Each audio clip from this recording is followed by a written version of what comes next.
कुणाल कामरा के एक वीडियो पर महाराष्ट्र में बवाल मच गया है। मेरी नजर से तुम देखो गद्दार नजर वो आए। नमस्कार, मैं हूं राजन झा और हमारे नए वीडियो में आपका स्वागत है। मुंबई में वामी इस्लामी गैंग के कॉमेडियन कुणाल कामरा ने एक कार्यक्रम के दौरान एकनाथ शिंदे को गद्दार बताते हुए उन पर एक अपमानजनक गाना गाया था। आने की रिक्शा, चेहरे पे दाढ़ी, आंखों में चश्मा, हाय एक झलक दिखलाए, कभी गुवाहाटी में छुप जाए। मेरी नजर से तुम देखो गद्दार नजर वो आए, जिसमें उन पर निजी हमले किए गए और बार बार गद्दार कहा गया। कामरा ने उस गाने के माध्यम से कहा था कि एकनाथ शिंदे ने जिस थाली में खाया उसी में छेद किया। कामरा ने यह भी दावा किया कि एकनाथ शिंदे ने बाप चुराया है। उनका इशारा बाला साहब ठाकरे की तरफ था। इस प्रस्तुतिकरण के बाद वही हुआ जिसकी आशंका थी। एकनाथ शिंदे के समर्थक भड़क गए और उन्होंने इस पैरोडी गाने को महाराष्ट्र के डिप्टी सीएम एकनाथ शिंदे पर अपमानजनक कमेंट माना और रविवार रात को यूनिक कॉन्टिनेंटल होटल में तोड़फोड़ की, जहां यह कार्यक्रम शूट हुआ था। विवाद पर महाराष्ट्र के सीएम देवेंद्र फडणवीस का बयान सामने आया है। उन्होंने कहा कि स्टैंड अप कॉमेडी करने की आजादी तो है, लेकिन कोई भी जो चाहे वह नहीं बोल सकता। फडणवीस ने कहा कि कुणाल कामरा को माफी मांगनी चाहिए, इसे बर्दाश्त नहीं किया जाएगा। उप मुख्यमंत्री श्री एकनाथ शिंदे जी को अपमानित करने का प्रयास किया है, ये गलत है। हम इसकी निंदा करते हैं। ऐसी चीजों को सहन नहीं किया जा सकता। कामरा को मालूम होना चाहिए कि 2024 के चुनाव में जनता ने निर्णय कर दिया है कौन गद्दार है कौन खुददार है। कुणाल कामरा इन्होंने माफी मांगनी चाहिए। हालांकि कुणाल कामरा के हौसले बुलंद हैं और वह माफी मांगने को तैयार नहीं है। माफी मांगे भी क्यों? कामरा के साथ केवल उद्धव ठाकरे का ही नहीं बल्कि पूरे मोदी विरोधी तंत्र की ताकत लगी। कामरा का उत्साहवर्धन हर मोदी विरोधी कर रहा है, चाहे वह पॉलिटिशियन हो या पत्रकार। एनडीटीवी से खदेड़े गए यूट्यूबर रवीश कुमार ने कामरा के सम्मान में एक के बाद एक कई शो बना दिए हैं। जब तक हमारा वीडियो अपलोड होकर आप तक पहुंचेगा, हो सकता है कई और शो बन चुके हैं। खैर, हम कामरा को मिल रहे समर्थन की बात कर रहे हैं। ऐसा अंदाजा लगाया जा रहा है कि कामरा ने किसी से पैसे लेकर शिंदे पर हमला बोला है। जिस तरह राजनीतिक पार्टियां कामरा को सपोर्ट कर रही हैं, उससे ऐसा लगता भी है। वैसे राजनीतिक पार्टियां तो कामरा को पैसे के साथ साथ लीगल और मोरल मदद भी देंगी।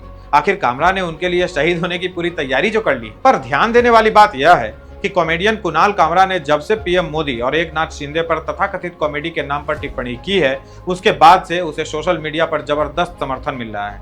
उसके यूट्यूब चैनल पर कमेंट के साथ साथ दुनिया भर से रुपयों की बारिश हो रही है। कमेंट में रुपए देने वालों के नाम आप आसानी से पढ़ सकते हैं। दिए जाने वाला अमाउंट भी देखिए, और रुपयों से अधिक विदेशी करेंसी में पैसे मिल रहे हैं।